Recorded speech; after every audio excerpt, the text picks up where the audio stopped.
తన భక్తుడి జోలికెడితే తన ప్రతిజ్ఞ పోతుందని కూడా చూసుకోకుండా మర్చిపోయిన ఆ కృష్ణుడున్నాడే, ఆయన నన్ను రక్షించుగాక అని అంపశయ్య మీద పడుకుని చెప్పుకున్నాడు భీష్మాచార్యుల వారు. భక్తుల చేతిలో ఓడిపోవడం పరమాత్మకి ఎంత ఆనందం మహానుభావుడికి. ఓడిపోయి దెబ్బలు తిని సంతోషపడిపోయి వాటిని ఆభరణాలుగా స్వీకరిస్తూ ఉంటాడు.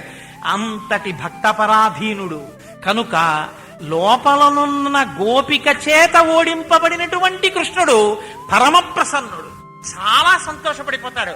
ఓహోహో, ఇవాళ నా నామాలు నేను చెప్పుకునే స్థితి వచ్చింది. అసలు లోపలున్నావిడ చెప్పాలి నా నామాలు, నేనే చెప్పుకున్నాను. నా నామాలు నేను చెప్పుకున్నా కూడా నేనెవరో నేనే ఆవిష్కరించుకోలేని స్థితి వచ్చింది. ఋషులు నా గురించి చెప్పారు, వేదాలు నా గురించి చెప్పాయి, భక్తులైన వారు నన్ను తెలుసుకున్నారు, నా నామాలు చెప్పుకున్నారు, పిలిచి నామము చేత నామిని పట్టుకున్నారు. నేను ఇది ఆఖరికి చెప్పుకోలేని స్థితిలో, వాక్కులేని స్థితికి నన్ను తీసుకెళ్లిపోయింది. ఏమీ ఈవిడ శక్తి.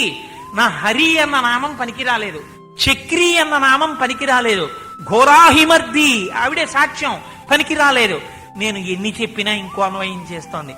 ఇంకా నేను ఈవిడితో ఏం మాట్లాడగలను అని అసలు లోకమునకు మాటలు నేర్పగలిగినటువంటి వాడు మాట్లాడలేకుండా చేసినటువంటి ప్రజ్ఞ కలిగిన గోపిక ఆ ప్రజ్ఞ పొందినది నీ కారుణ్యము చేతనే ఈశ్వరా.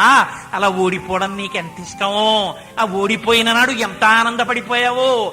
ఆనందపడిపోయి ఓడిపోయిన వాడు తల ఉంచుకుంటే సిగ్గుపడాలి. నువ్వు అలా ఓడిపోయి తల ఉంచుకోవడంలో ఎంత పొంగిపోయావో. ఆ పొంగిపోతున్న నీ రూపము మమ్ములను కూడా రక్షించుగాక.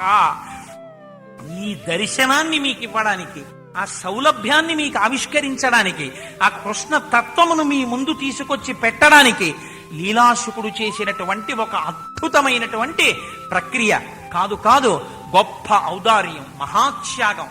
నేనైతే అంటాను, నేను ఒక ధ్యానమునందు ఒక విషయాన్ని అనుభవించాను అనుకోండి, ఒక విషయాన్ని అనుభవిస్తే వాళ్ళకి వీళ్ళకి చెప్పామనుకోండి, పేర్లు పద్దులు పెట్టారనుకోండి, వంకర మాటలు మాట్లాడారనుకోండి, దాని అందం పోతుంది. అయినా నేను ఎందుకు చెప్పాలి వాళ్ళందరికీ?